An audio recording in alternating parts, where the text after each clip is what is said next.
And the hospital is in debt by $26 million, most of it owed to various vendors. And as of last week, Friday, $4.5 million of it was owed to the retirement fund. We spoke to Governor Eddie Calvo about the hospital and what he thinks the answer is.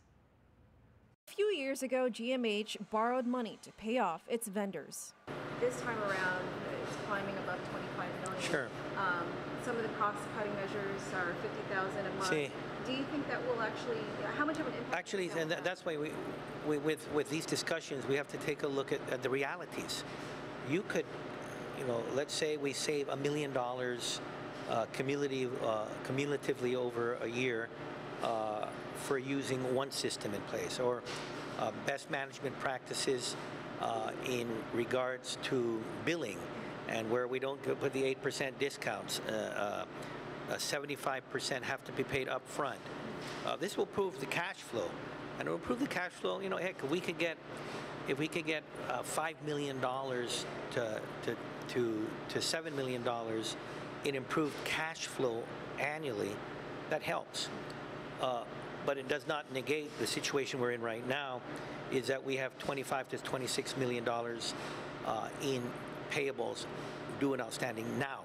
The governor says GMH is losing money from self-pay patients who don't pay or simply don't have the money to pay. GMH is also not getting reimbursed fully by Medicare because Medicare is still reimbursing the hospital based on an old fee schedule. We're going to bill for it, but knowing full well that we're not going to get, based on this inequity, and some of it's again placed on in the back as a result of the federal government's unfairness to the territory of Guam. That we're not going to be paid for the full amount of those costs.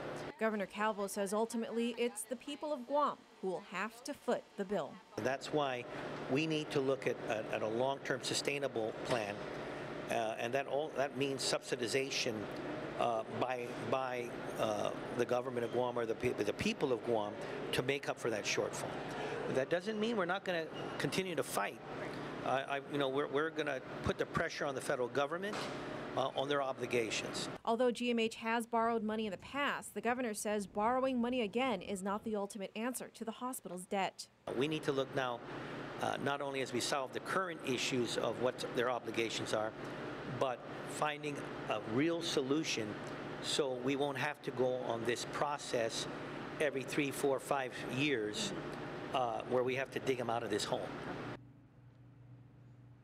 Governor Calvo also recently spoke to leaders from the freely associated states and asked them to back him as he puts pressure on the federal government to make good on their commitments to fund the impacts of the Compact of Free Association.